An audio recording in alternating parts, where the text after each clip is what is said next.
This is Zora the Comedy Vixen live here with the Reddy Review. What's up, ReddyBeats? What's good? How you doing today? Doing good, man. Glad you chose a nice topic to talk about, fan engagement. And I For think fan sure. engagement really applies more than just music artists. Me as a comedian, I'm trying to figure out how to engage with fans. Like, it's just not clicking right now. I'm not really Nah, for sure. giving them what they want. So Mm-mm. we're going to start with music artists. For music artists, Okay. what is something they should do in order to connect with fans? The main thing right now to connect with fans is probably Instagram and Twitter. Those are the main ones right now. Okay. Cause like especially Instagram, that's like the easiest way. Cause it's just saying go to people's pages, leave a comment, leave a like. You know what I'm saying? Just that's like the easiest way to connect with people. It's just if they like your kind of music, go to their page, comment. Don't try to push your music on them right away. You know what I'm saying? Just try to build a relationship. So if you can build like I would say like at least an hour a day, Right. you can at least reach out to at least 10 people. At least, you know what I'm saying? 10 people. Make sure your Instagram looks good though. But at least reach out to 10 people. Just like their stuff, comments, you know what I'm saying? See if they might become interested in you. So just if you could build at least 5 to 10 relationships a week, you'll have 100 fans in no time. Interesting. This little, not real sidebar, but you said, clean up your page before you do your marketing or whatnot. Is that stem from when people go to your page, they just get confused and they leave, or nothing? They don't really see something that stands out to them. Um, I mean, No, for sure. Go ahead. I follow somebody back, as a comedian. Especially when other comedians like, oh, follow for follow type situation. I really look at your page like if you posting a bunch of dumb stuff, I might follow you and I might mute you because I don't want you taking up space for informative. I need to know about shows when people are gonna be in my area. I'm just looking for certain things as a comedian. But as far as when I follow music artist page, I do want to see your visuals. I definitely clean your page up. I do look for the videos, anything you're featured on, and you got a nice solid clip of it. Like for example, when I see them featured on different blog sites or they got an interview with somebody, I look for that. But when I was an artist, I really used Twitter very heavily. I'm not saying it was the easiest thing. It was just you could search it to find who you want to find. Yeah. And then you're responding, even though it's like a general response. People retweet you, then you can connect that way, so you know who really connecting with you. But Instagram, I agree. Go to people's page, make a comment, make a like here and there. Connect, make people feel that you're down to earth or whatnot. But when do you think it's too much to connect with fans? Like, when do you think it's too much? It's never too much. It's just just don't overdo it. Or when it becomes distracting, where you're not recording, spamming, spamming, just don't let it distract from everything else you got to do. Like it's not the end all be all. Just you got to do a little bit of moderation. And also, if I come to your page, just touch on what you just said. If I come on your page and you say you do music, I want to find music. I want to just find photos. I'm trying to look for anything I can play to see how you sound or anything. So you got to be up there doing something. Right. And if you need vocal lessons, get them vocal lessons. Because it's like I don't want to get up there and I see you singing through your nose. I don't want to see that. I do not want to see it, y'all. But yeah, that's the main thing. And then you got links. Sign up for Linktree. That's like the main one. But just so if you got links, I can click on the Linktree. It should be the thing. And then give me all your options of what I can find your music. Bars in the bio, put your Linktree. Yes, in the bio, for sure. Make sure the bio looks good too. And don't be lying out here either. Make sure it looks good though. I got folks saying they work with certain people, or I got a song featured with this. I got a deal, that type of stuff, for sure. Now I know you mentioned about spamming. I remember the first app that I really got spammed on.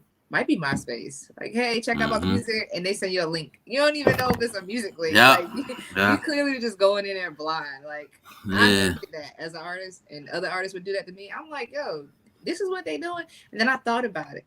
It really ain't about. It was like a spam thing, but I think they were going for the clicks and the likes, like the people just to click and like.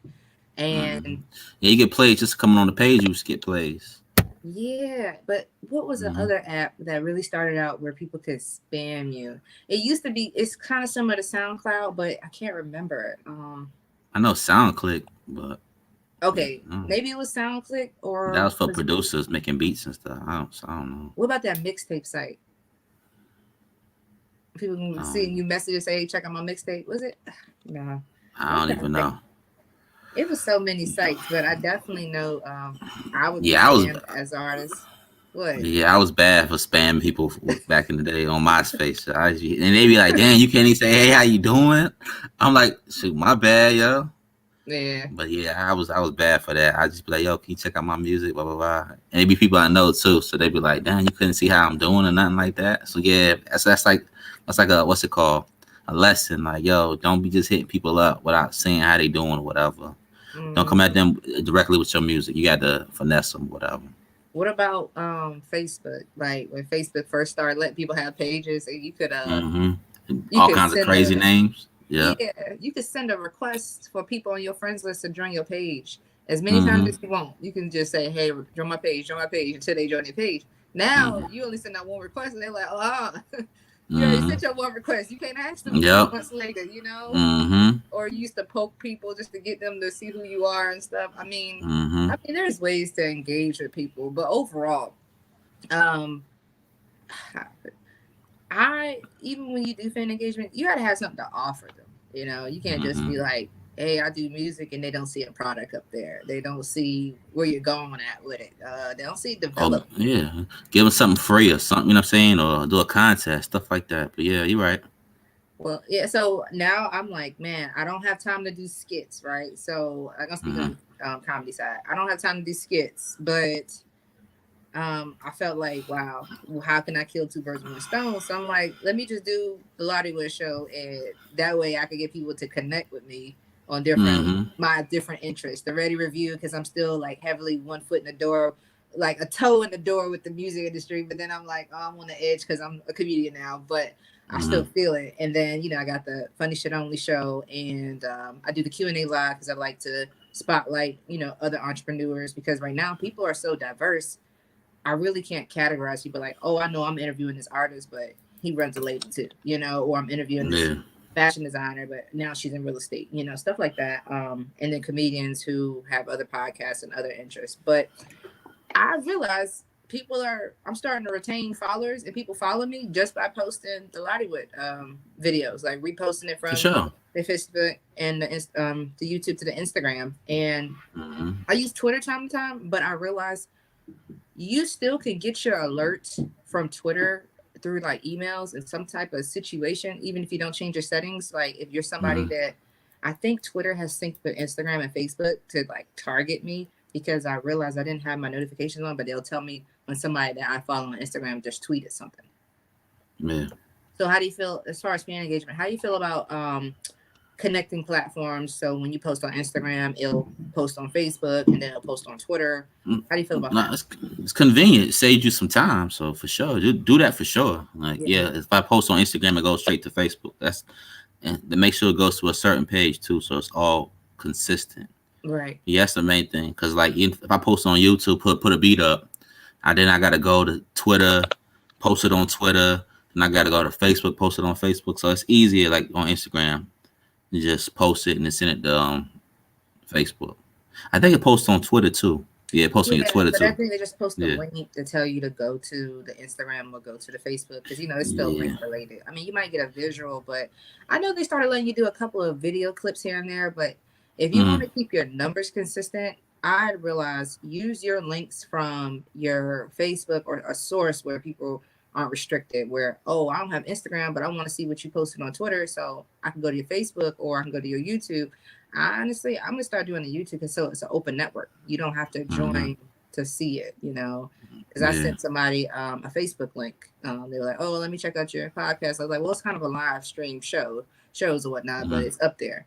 He's like, "Oh, Yeah. I'm on Facebook," and I'm like, "Well, hey, here's the YouTube link." He's like, oh, "Okay, appreciate it, thanks." And then I'm immediately Mm-hmm. getting comments on the Instagram about the show or whatever because they want to see the full clips, right? So Mm-hmm. I'm like, okay, I'm giving people what they need. I'm retaining followers, and definitely, as far as Clubhouse fan interaction, If you really want people to see you in a room and then look at your bio on there, the bio gotta trigger them something to follow your Instagram or look at your Instagram, because you really For can't send a sure. message to that person directly on that app. Uh, Mm-hmm. it's like what, open blind calling on Clubhouse, right? Mm-hmm. So I would put my main page up there where people can see what exactly I want them to see. I don't want to be limited to just them going to my comedy page. So I do go to I just put my blog up there.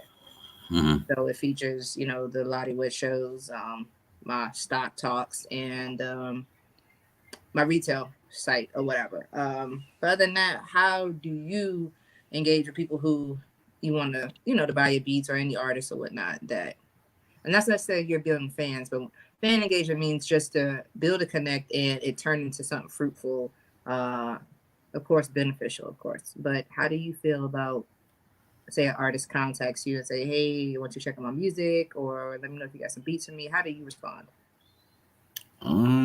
It just depends. Like if somebody hit me up, check out their music, I might check it out. You know what I'm saying? Just cause, but usually doesn't happen. So it just depends. Like when it comes to me with beats, I think YouTube has been my catalyst. So I just been using YouTube. I get all the views. I really don't even do too much. So it's like if I actually push myself, Mm-hmm. I would have to like reach out. You know what I'm saying? Sometimes I got hit up by the artist, but hey, can you just send me this beat? And I'd be like, you know what? I make plenty of beats, so I can. It ain't hard for me to send a free beat away and give a beat away. That's not hard for me to do. Right. Hopefully you post it. You know what I'm saying? I don't want to just waste it. Yeah. I had requests to make beats, and I made beats and sent them, and they did something to it and posted it, so that was cool too. Mm-hmm. You know, so it just depends. Like it's not. I don't want to say spamming, but for me, that's what I had to do. Like especially on my BeatStars page, I had to follow a bunch of people to get followers back, basically. You have to Mm-hmm. keep doing it to get your So that numbers was your up. indirect marketing. So people give people opportunity to see who you are and let them know that Hmm. you're on the app, so that way they'll click back on you. For Yeah. sure. If someone's speaking in a Clubhouse group, I would go to their page and depending on what content I want from them, whether or not I follow them on Twitter or if I follow them on my Instagram. Right now, I'm building one of my Twitter profiles, so I put a Twitter profile up there that I want people to follow. That one, if they, and then people end up just looking me up and following me on other Twitter, which is fine. It boosts my SEO, which is my search engine optimization. But Mm-hmm. I definitely realized when I follow people on a page where I got a decent amount of followers or whatever, like once you break the 2,000 followers, people just follow you back just because it's a net. I turn it into a networking page. So whereas I still don't follow 2,000 people back, even though I'm following 3,000 people. So Yeah. then I got 3,000 some people following me, whereas I don't follow maybe 1,000, 2,000 those people back. So either way, I just, turned it into a networking thing so that way I can get resources and, book people for my shows. But Mm-hmm. I'm retaining followers now just by posting the right content. Yeah. And then, people comment. I have to, try to interact with them, at least like it or comment back. My favorite interaction would be like the little fire sign, like lit or whatever, or little Mm-hmm. smiley emojis. Or if I don't No, got yeah, I stay with those. Yeah. yeah, Yeah, I'm gonna keep hitting them up with the fire signs until they gonna respond back to me. They gonna take notice. They gonna take notice for sure. But I be hitting right. them with the fire signs or whatever just to interact, especially on Instagram. But not for real. But yeah, not for real. Like, and especially like on YouTube, like I'll go to other beat producers pages, leave a fire comment or whatever, do something, say something like this is hot or whatever, just so they'll maybe come back to my page, listen to my stuff, just get my views up, basically. So that's just another technique. But yeah, like I'll go on Clubhouse and I see like, oh, they're a singer songwriter. I'll go follow the Instagram page. But another thing is I get confused. Like it'd be so many people I follow that I get confused on who's who. I'll be forgetting like where they located, this, and that. So that's another thing. Like it's just to keep up with everybody. It's just a lot. Yeah. You gotta know who's who. Like I have different pages for like I got a promo page. I'll follow people on that page. Like for artists, I follow them on the promo page. So it's like I got them. These are my artists. I'm gonna go through all the artists on that page. So it's just a lot. It's just a lot Yeah. and keeping up with it. Yeah, It's just a lot. definitely. But you know what I noticed about Instagram, on my comedy page specifically, just for like comedy, anything funny related or whatever. I might post a political thing here and there, but I'll leave it up there for a day or two and then I'll just remove it. But I noticed that, like, say say people laugh on my page or like something, I never notice when they followed me because I don't know why Instagram won't tell me about a person following me, even if I get, say I get like 100 views one day on something or 100 likes. But then they don't tell me the 5 people that's new that follows me that I would never see because you know how they do the little what is it, the algorithm, and we say they have 4 other comedians that I follow, right? But they're not a comedian, but they decide to follow me because I'm starting to sync up with who they like, right? And the hashtags, right? They don't tell me about these people following me, so I never get to connect with them until they like something or comment on a post. But then I find myself having to go through my following list, like, oh, when this person start following me? Oh, when this person, and they're real accounts. Why didn't I get an alert about the follower? You know, and I really honor that because it's hard to push your comedy on somebody and they haven't seen you in person, or you're not doing viral funny skits. So my content base is coming from the LAWDIWOOD informative videos, and there's 2 birds in 1 stone because I haven't been on stage. Yeah. And all my internet comedy shows, I could post them, but then you don't hear anybody laughing. So it's like, what to do? I'm not putting that out there. I just have to just take the L and let them go back and look at all my old stand-up videos that's on there. Yeah, for sure. So, but I did do a cleanse on my page. Like you said, presentation. I went through and removed stuff that would distract from getting my views up or people really seeing that, oh, yeah, she really is a comedian. Because I had people like, oh, you do comedy? Oh, you do stand-up? And I'm like, well, geez. Like, I got 2 pages. I got a whole show booked. You know what I mean? Like, I got a whole YouTube link at a major spot in ATL doing stand-up in a mixed crowd. Well, mainly you know, the white stream media comedy. Yeah. So it wasn't even, you know, urban comedy or the chicken circle, whatever they want to call us or whatnot. It's just strange to me. But we're gonna wrap it up. As far as fan engagement, you say make sure you at least interact with like 5 to 10 people a day, since we do have the time now in transition. You definitely have the time now for sure. Like, for example, you just order DoorDash, you got 45 minutes waiting on your food. In between that time, you can take a shower, interact with some people on Instagram, and you know, do a little. Just leave a comment. Just leave a comment. Yeah. Like you don't even gotta like. Just leave a comment. Just go through a topic you want to look at and just leave comments. That's all you gotta do. Just use a fire emoji. Yeah. Just keep it simple. You ain't gotta do too much. You know, people will notice it. I mean, so this is one thing I just noticed on TikTok. I can't really comment on somebody's videos. I have a choice to like do a duo with them or do a response to the video or just like it or follow them. I think that is so simple because Instagram is forcing people to comment or, you know, say something. Oh, you ain't get no comments, but you got all these likes. Like, people really ain't feeling you. Like the comments is like time effort. So I'm like, wow, that's why TikTok is what it is, because you don't have to do too much to show that you like them, but just tap a like and repost or something. So, okay, Reddy. Well, anything else you want to add? Any advice you want to give to anyone in reference to fan engagement other than what we dropped today? It's just we can't do things the old ways. It ain't just about being face to face with anybody, especially now in COVID. So, you know, internet's the way to go nowadays. I don't even like the internet because, you know, I'm saying, back in the day, I used to be on it all the time. So it's just like, it's boring to me. But, you know, it's the new wave. So it's what you got to do. Oh, and just so we clear, I hope me and you have the same view on this. Fan engagement is getting people to support the brand that you're pushing, right? It's not no pyramid scheme and stuff. It ain't no cash at between I'm turning 200. We're not talking about that. We're not talking about, oh, I'm sliding your DM telling you how cute you are today. We're not talking about that. We're talking about direct brand pitching that is, you know, you want to show them what you represent and get them to follow that. And your brand is key. So you got to make sure your brand is very professional. Like, you don't want to just be throwing anything out there. I understand if you're just starting out, that's cool. But you got to read some books or study or Google on how to improve your image and everything. Fiverr is available, $5 to improve your brand. So, you know, take advantage of it. Okay, Reddy. Well, we'll be back, next week on Thursday with the music, and we'll pick a topic. Yeah, we'll figure it out. All right, Reddy. I appreciate your time today, man. All right, y'all. This is our little comedy vixen with ReddyBeats at the Reddy Review. All right, y'all. Peace.